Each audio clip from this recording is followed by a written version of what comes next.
This is section 14.8 on the technique of maximizing and minimizing using Lagrange multipliers. Hopefully it's a fairly straightforward section.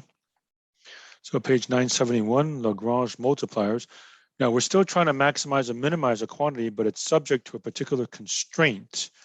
Okay, so for instance, you're not maximizing and minimizing on all of R2 or R3, but you have to be along this curve, let's say. Okay, I can just show you what some of the problems look like.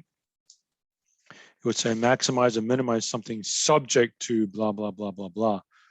So on page 977, so notice, okay, use Lagrange multipliers, whatever that means. Find the extreme values, maximize and minimize, subject to constraint. So in other words, you can't go on all of R2 here. You have to be on the unit circle, okay, or in 3 dimensions, maximize and minimize this quantity, but you have to have this condition hold, okay? So very little bit of a theory. Okay, so here you have in the XY plane, these are function values. So by way of example, these are level curves for Z equals 7, 8, 9, 10, and 11. Okay, but let's say you can only maximize and minimize somewhere along this graph. G of XY equals a constant. Okay, well, you can see right over here, the way they drew this picture, the maximum value is 10, because over here it looks like it's 7, 8, 9, 10, and then it swings back down to 9, 8, and 7. Okay, so notice right here, the 2 graphs are tangent. They're tangent to each other, okay, which means they have the same normal curve. If they were not tangent, then you can still keep going, and it would be bigger than 10, like 10.1 or 10.2. Okay, but since they meet, they're tangent to each other, which means they have the same normal line. And the interpretation of being the same normal line on page 972, okay, normal lines are identical, which means the gradient vectors are parallel to each other. That means del F is lambda del G for some scalar lambda. Okay, so we take the gradient of F, the gradient of G, multiply del G, lambda del G, okay, and set them equal to each other. Okay, so that's the general technique. Take the gradient of F equals lambda, which is a constant for Lagrange multiplier, times del G, the gradient of G, and then solve from there. Okay. So what do you want to put on your cheat sheet? 972. Method of Lagrange multipliers. To find the maximum and minimum values of f of x, y, z subject to the constraint g of x, y, z equals some constant. Assuming these extreme values exist and del g is not equal to the 0 vector on the surface g of x, y, z equals k, and that'll be true for all the ones that we're doing. Okay. Find all values of x, y, z, and lambda such that del f, gradient of f equals lambda del g, and g of x, y, z equals k. And evaluate f at all the given points. The largest will be the maximum, and the smallest will be the minimum. Okay, it's actually a little bit easier than you might think. It's not so bad. All right, so we only had to do 3 through 13. So we'll show you those presently. 977. Do focus job there. So there's 3 through 9. You have a function of 2 variables, function of 3 variables, and you even have a function of 4 variables, like number 13. It's not really that hard. F of x, y, z, t, time being the 4th dimension. Okay. So how do we do that? All right, so number 3. F of x, y is x squared minus y squared. Maximize and minimize subject to x squared plus y squared equals 1, i.e. the unit circle. Now, if you didn't have this constraint, if all you said was x squared minus y squared, clearly there's no maximum minimum, right? If I let y equal 0, x can be super big. There's clearly, if I can get this thing focused. Here we go. In order for you to focus, I had to turn it upside down. Okay, there we go. So this can clearly get as big as you want. Let y be 0, x is super big, no maximum. Likewise, let x be 0, y be super big, no minimum. So x squared minus y squared can be as big as you want, as small as you want. But if you're forced to be on the unit circle, Okay, you must be somewhere here. You can't roam throughout all of R2. Then maybe there's a maximum and a minimum. So here's what you do. Fx is 2x. Fy is negative 2y. Gx is 2x. Gy is 2y. Okay, so I set up the equation del F equals lambda del G. So del G, the gradient vector of F is 2x negative 2y equals lambda times the gradient vector for G, 2x 2y. So I set 2x equal to 2x lambda, and I set negative 2y equal to 2y lambda, set them equal. Okay, so how do I do that? This gives me 2x minus 2x lambda equals 0. Factor out a 2x. 1 minus lambda equals 0. This means either x is 0 or lambda is 1, which I will consider. Over here, if I move this over, I get 0 equals 2y plus 2y lambda. Factor out a 2y. 1 plus lambda. That means y equals 0 or lambda equals negative 1. Okay, so if x is 0, on the unit circle, that means y is plus or minus 1. If lambda equals 1, let's see, if lambda equals 1, put lambda equals 1 right here, that implies y has to be 0. Okay, and if y is 0, then x is plus or minus 1. If lambda is negative 1, let's see, if lambda is negative 1 right here, that means 2x plus 2x or 4x equals 0, that means x is 0. Okay, and by the way, f of 0, 0 is 0. Okay, so we'll see that that's not going to be a maximum minimum. Okay, at y equals 0, if y equals 0, that means x is plus or minus 1. Okay, so I'm checking these 4 points right over here. That's pretty easy. Okay, if I plug in plus or minus 1, 0, I get 1. If I plug in 0 plus or minus 1, I get negative 1. Okay, so height is 1, negative 1, negative 1. Okay, so I don't have to worry about anything else. Okay, so maximum is at plus or minus 1, 0, which is 1. Minimum is f of 0 plus or minus 1, which is negative 1. And there we go. Although I put f of 0, 0 equals 0. If x is 0 and y is 0, we're not even on a unit circle, so we don't have to worry about it. Okay. Problem 7. F of x, y, z is 2x plus 2y plus z, and you're on a sphere, x squared plus y squared plus z squared equals 9. Again, if you only look at this, clearly they can get as big as you want. That x, y, and z all be super big. This is super big. That x, y, and z all be negative. It's a super big negative.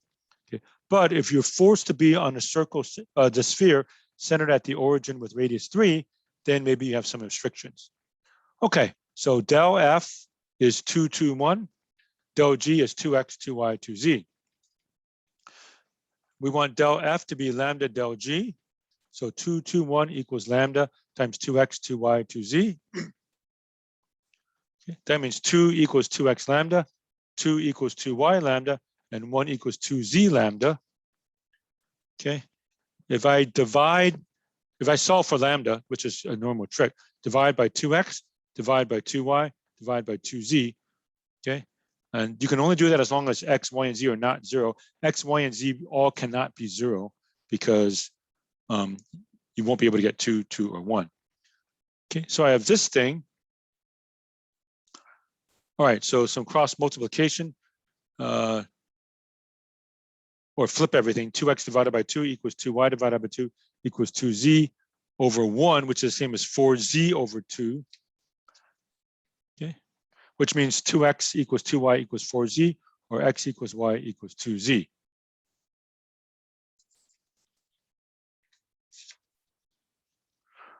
All right, so since x is 2z, 2z squared, and y is also 2z, 2z squared plus z squared equals 9.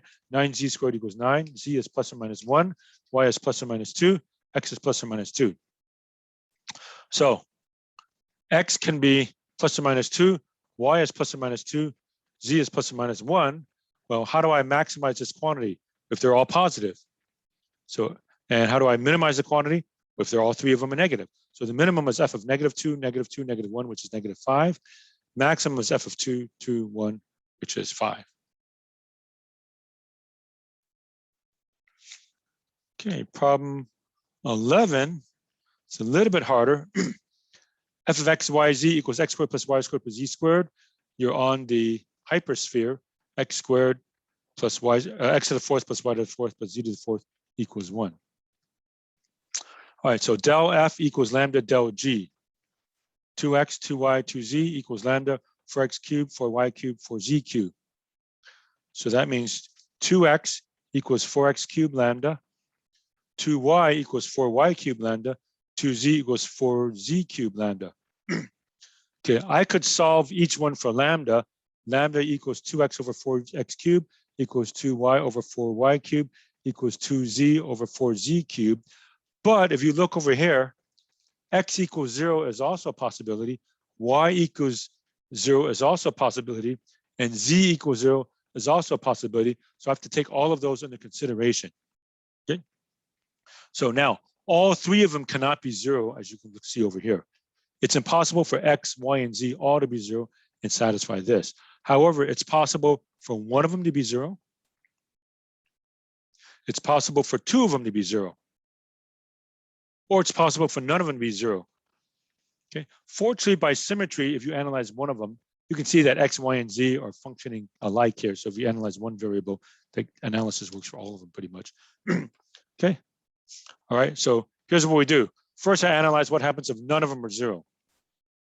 So none of them is 0. That means I go ahead with this. Okay, so 1 over 2x squared equals 1 over 2y squared equals 1 over 2z squared. That means plus or minus x equals plus or minus y equals plus or minus z, where none of them turns out to be 0. Okay, so if they're all like that, then that means what do we have?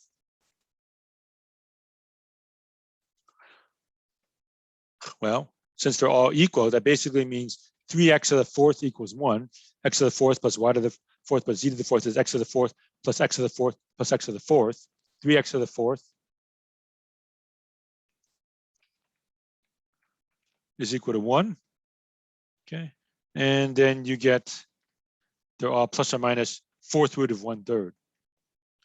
So plus or minus fourth root of 1/3, plus or minus fourth root of 1/3, plus or minus fourth root of 1/3. It doesn't matter if they're positive or negative. These are all even functions. Okay. So if I plug that in, I get square root of 3. Yeah, right over here.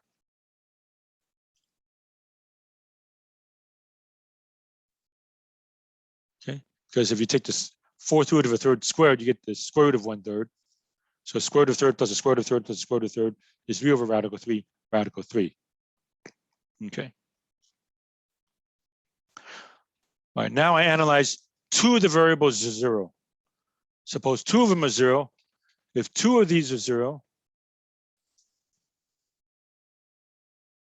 then z is plus or minus 1, let's say. So two of them are 0, then the function value is going to be 1. Just one more time, two of them are 0, put a 0 here and a 0 here. Z to the fourth is 1, z is plus or minus 1. So 0, 0 plus or minus 1, function value is 1. Okay, now one variable is 0, the other two are not. So let's pretend z is 0. So z is 0, the other two are not. That means x to the fourth plus y to the fourth equals 1. Okay. And then this equation would have to hold.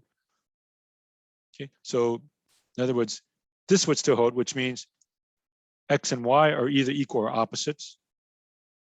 X to the fourth is a half, x is plus or minus fourth root of a half. So f of x, y, z becomes fourth root of a half squared is radical half, plus fourth root of a half squared, radical half, plus 0. And that comes out to be 2 over radical 2, radical 2. All right, so we have